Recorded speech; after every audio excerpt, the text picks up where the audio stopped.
जय माँ इंद्राक्षी जयम्बे। इंद्राक्षी धाम में दर्शकों आप सभी का हम हार्दिक स्वागत करते हैं। आज के दिन जिन जातकों का जन्म दिवस है, मैरिज एनिवर्सरी है, उन सभी को हमारी तरफ से बहुत बहुत शुभकामनाएं। आज बहुत ही पुण्यतिथि है जिसका नाम है आमल की एकादशी। आंवले वृक्ष की इसमें पूजा की जाती है और आंवला जिस प्रकार से हमारे स्वास्थ्य की दृष्टि से बहुत ही अच्छा होता है, उसी प्रकार से इसकी पूजा करने से सौभाग्य की दृष्टि भी जागृत होती है। सारी जानकारी इस अंक में हम आपको देंगे, तो आइए पहले आज का हम पंचांग देखें। 10 मार्च सन 2025 दिन सोमवार, संवत 2081, फाल्गुन मास, शुक्ल पक्ष, तिथि आज है आमल की एकादशी, नक्षत्र पुष्य, राहु काल 7:30 से 9, दिशा शूल पूर्व दिशा। अब देखिएगा, सबसे बड़ी बात क्या है कि हम भगवान श्री विष्णु की पूजा के संग संग और इस व्रत में परशुराम जी की पूजा के संग संग आंवले वृक्ष की भी पूजा करते हैं, यानी कि त्रिपदा पूजा ये मानी गई है। फाल्गुन का महीना हो, शुक्ल पक्ष हो और फाल्गुन मास के शुक्ल पक्ष की जो एकादशी होती है वो आपकी मानी जाती है आमल की एकादशी। आंवला व्यक्ति के जीवन को दीर्घायु बनाता है। आयुर्वेद की दृष्टि से भी आंवला बहुत अच्छा रहता है। तो कहने का भाव कि इस व्रत में नियम संयमों को निभाते हुए, भगवान श्री हरि का चिंतन करते हुए हमें आंवल के वृक्ष के पास जाना चाहिए। वहाँ उनका पंचोपचार पूजन करके, श्री हरि के रूप में उनका पंचोपचार पूजन करके, उनको प्रणाम करके हमें 108 परिक्रमाएँ या 28 परिक्रमाएँ भी उनकी करनी चाहिए। और ये जो एकादशी है, आंवल की जो एकादशी है, ये उत्तम योगों को देने वाली, विष्णु वैकुंठ परम धाम को प्राप्त कराने वाली और साथ ही अनेकों प्रकार से व्यक्ति के जीवन को खुशहाल बनाने वाली ये एकादशी मानी गई है। भगवान श्री हरि क्या कहते हैं आप वो भी जरा सुने। श्री विष्णु बोले, महर्षियों, फाल्गुन शुक्ल पक्ष में यदि पुष्य नक्षत्र युक्त द्वादशी हो तो वह महान पुण्य प्रदान करने वाली और बड़े बड़े पातकों का नाश करने वाली होती है। जो विशेष कर्तव्य हैं उनको सुनो। आंवल की एकादशी में आंवले के वृक्ष के पास जाकर वहाँ भक्ति भाव से श्री हरि का अर्थात मेरा चिंतन करना चाहिए। श्री हरि ऐसा कहते हैं, इससे मनुष्य सब पापों से छूट जाता है और सहस्र गोदानों का फल प्राप्त करता है। विप्रगण, यह व्रतों में उत्तम व्रत है जिसे मैंने तुम लोगों को बताया है। और जैसे कि श्री हरि कहते हैं कि पुष्य नक्षत्र द्वादशी युक्त यदि एकादशी हो तो वो उत्तम फलों को देने वाली होती है। आज वही संयोग बन रहा है, पुष्य नक्षत्र है और द्वादशी युक्त ये एकादशी बन रही है। तो ये बहुत ही महान एकादशी है। जैसा आपसे बन पड़े जरूर करें। और आंवले का जो वृक्ष होता है उसके बारे में भी क्या चिंतन है, क्या कहा गया है, वो भी आप जानें। आंवल वृक्ष समस्त पापों को हरने वाला, आयुष्य प्रदान करने वाला, रोगों का शमन करने वाला यह वैष्णव वृक्ष बताया गया है। इसके मूल में विष्णु, उसके ऊपर ब्रह्मा, स्कंद में परमेश्वर भगवान रुद्र, शाखाओं में मुनि, टहनियों में देवता, पत्तों में वसु, फूलों में मरुदगण तथा फलों में समस्त प्रजापति वास करते हैं। आंवल की सर्वदेवमयी बताई गई है, अर्थात यह आंवले का वृक्ष बहुत ही अच्छा बताया गया है। अतः भगवान में चिंतन रखने वाले, निरंतर जप तप करने वाले, ग्रस्त हों, सदग्रस्त हों, सभी के लिए यह परम पूज्य वृक्ष बताया गया है।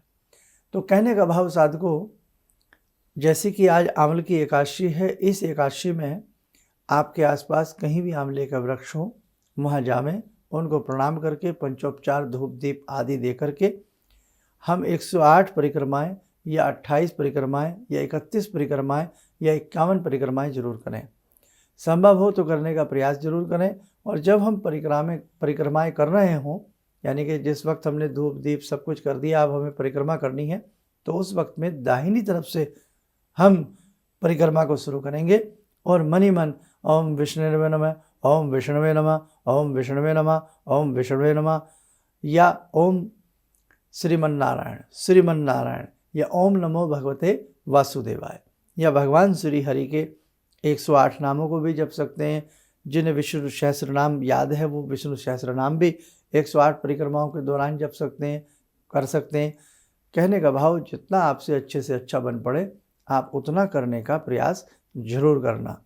और इसी के साथ साथ परशुराम जी को प्रणाम करना, परशुराम जी के नाम से पंचोपचार पूजन करना, धूप दीप आदि करना, और उनके नाम से कोई हम कलश या कोई वस्त्र, जूता, छाता वगैरह भी हम निकालते हैं तो वो किसी सदग्रस्त ब्राह्मण को या किसी साधु सन्यासी को हम उनके नाम से उन्हें वो भेंट करें। बाकी आपने इसकी पूरी कथा सभी लोगों ने सुनी होगी या अपने हिसाब से कर भी ली होगी सुबह के समय। अभी तो सुबह के 7:07-8 ही हुए हैं। तो कहने का भाव यही है आपसे कि जो भले ही व्रत ना रखते हों लेकिन फिर भी आज के दिन आंवल वृक्ष की पूजा कर लेनी चाहिए। अगर संभव हो आंवले वृक्ष को प्रणाम कर लेना चाहिए। आंवले वृक्ष के नीचे बैठ कर के ज़्यादा कुछ ना हो सके तो भगवान श्री हरि के किसी भी मंत्र का जप करना चाहिए। कुछ भी ना आता हो तो श्री हरि श्री हरि श्री हरि इतना तो हम बोल सकते हैं। श्रीमन नारायण बोल सकते हैं। ओम शांताकारम भुजग शयनम, कुछ भी हम पढ़ सकते हैं, बोल सकते हैं। इतने से ही श्री पुरुषोत्तम प्रसन्न हो जाते हैं। ना करने से कुछ कर लेना हमेशा बेहतर होता। और रात्रि में जागरण करते करते आप भगवान श्री हरि में विलीन हो जाएं। भगवान श्री हरि के सुंदर उनकी भक्ति भाव में आप खो जाएं, रम जाएं। और जैसे ही तड़के आपकी आँख खुले तो फिर श्री हरि श्रीमन नारायण जो भी मंत्र जपते जपते आप सोए हैं उसे ही जपते रहें और स्नान आदि के उपरांत अपना व्रत का समापन करें। और बाकी भाई बहुत लोग ऐसे हैं जैसे इस बार द्वादशी युक्त है ये, तो आप रात्रि में भी अपने हिसाब से जो आपकी परंपराएं हैं या जिस हिसाब से आप कई बार गुरु उद्देश्य से या गुरुमुख से भी कुछ हम लोग अपने क्रियाकलाप से भी कुछ व्रत नियमों को निभाते हैं। तो जैसे आप कर रहे हैं वैसे उसे करने का आप प्रयास करें। आज के दिन पक्षियों को दाना डालें, गौ माता की गौशाला में जाकर के सेवा करें, सन्यासियों के बीच में, साधु सन्यासियों के बीच में या कहीं भी आप फल बाँटें और पंचमेवा का प्रसाद बांट सकते हैं। बस जितना आपसे भक्ति भाव पूजन हो सके उतना आप करने का प्रयास करना। दूसरा एक संदेश आपको मैं और दे देता हूँ कि 14 मार्च है ना, आज 10 मार्च है, 14 मार्च को रंग होली है और 13 मार्च की होलिका दहन है। होलिका दहन की रात्रि में किन विशेष मंत्रों की सिद्धि की जाती है वो उसके लिए होली का विशेषांक आप जरूर हमारा देखिएगा।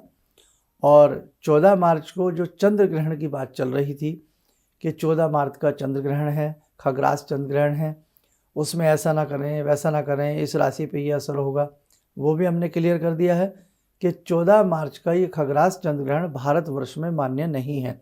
भारत में इसका स्पर्श मोक्ष सूतक नहीं लगेगा, तो आपको किसी प्रकार की चिंता करने की आवश्यकता नहीं है। 14 मार्च की अपनी रंग होली है, दुलहड़ी है, इसे बहुत खूबसूरती के साथ, सुंदरता के साथ, सभ्यता के साथ इसको मनाइएगा। और इसमें ग्रहण को लेकर के आपको कोई चिंता करने की आवश्यकता नहीं है। अधिक जानकारी के लिए 8 मार्च की प्रातःकाल का जो कार्यक्रम हमने ग्रहण के ऊपर दिया है, चंद्र ग्रहण के ऊपर, उसे आप स्वयं भी सुन सकते हैं, दूसरों को भी आप उसको सुना सकते हैं जो ग्रहण को लेकर के यदि कोई चिंता उनके मन में हो रही है।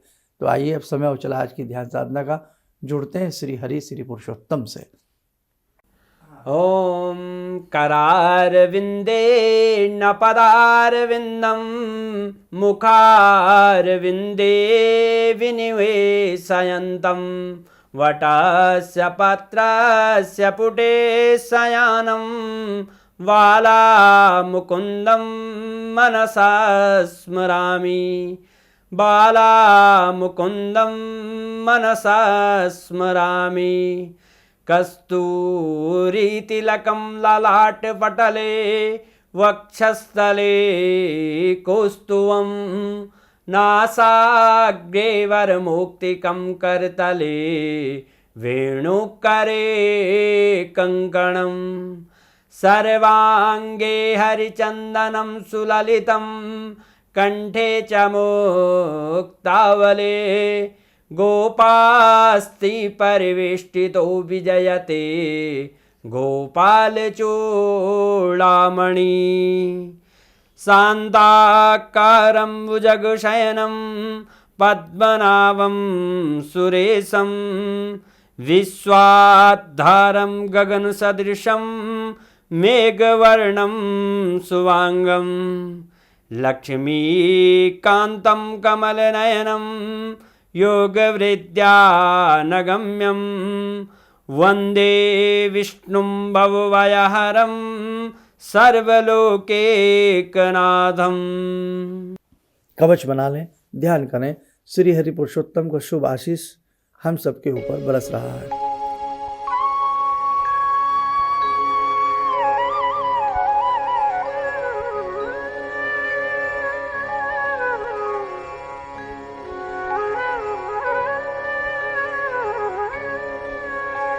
ओम बोलते हुए नेत्र खोलें, सामान्य हो जाए।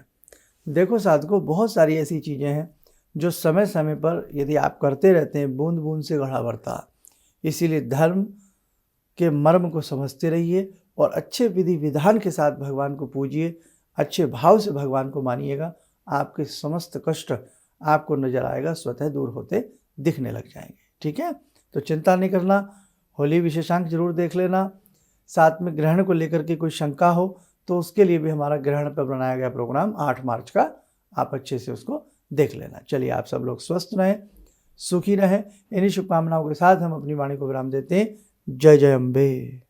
जिंदगी के इस प्रवाह में तमाम लोग डिप्रेशन के इस हालात से गुजर रहे हैं। सफलता असफलता अपनी जगह की बात है, लेकिन पता नहीं कितने सारे लोगों को इन्होंने डिप्रेशन से उबारा है, नया मोटिवेशन दिया है काम का। इनका जो एक अनुभव था कि एक मेरी बातें इनसे लगातार कभी कभार हो जाया करती हैं। एक दिन मेरी बात हो रही थी, अचानक इन्होंने प्रश्न किया कि क्या आपके यहाँ कौवे आ रहे हैं। मैं बहुत तेज चौंका। करीब 4-5 दिनों से कौवों का झुंड मेरे घर पे मंडरा था। तो मैं यही सोचने परेशान था, ये शुभ है अशुभ है, क्या चीज़ है। तो मैंने प्रश्न किया कि क्या मैंने आपको बताया कि मेरे घर में कौवे आ रहे हैं। कहने नहीं, मुझको दिखाई पड़ रहा है। तो कुछ तो अलौकिक है इनमें। दूसरा क्या, जो इनका उद्देश्य है, जब महाकुंभ में आए थे, मेरी इनसे वार्ता हुई तो मैंने इनका उद्देश्य जानना चाहा कि किस उद्देश्य के लिए आप काम कर रहे हैं। तो जो उद्देश्य उन्होंने मुझको बताया, मैं मन से इनके उद्देश्य के साथ जुड़ गया। इनके साथ तो जुड़ा था ही, अब इनके उद्देश्य के साथ भी हूँ मैं। किसी भी समस्या के समाधान के लिए मिले प्रसिद्ध हस्तरेखा एवं वास्तु विशेषज्ञ प्रोफेसर धर्मेंद्र शर्मा जी से। नोट: शिविर में भाग लेने हेतु एवं व्यक्तिगत रूप से मिलने के लिए कॉल करने का समय सुबह 10 बजे से शाम 6 बजे तक।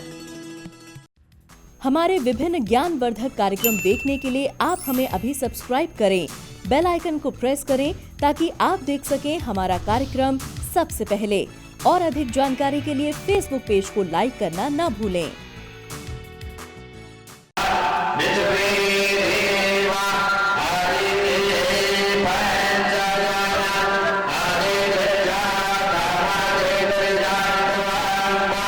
Yeah.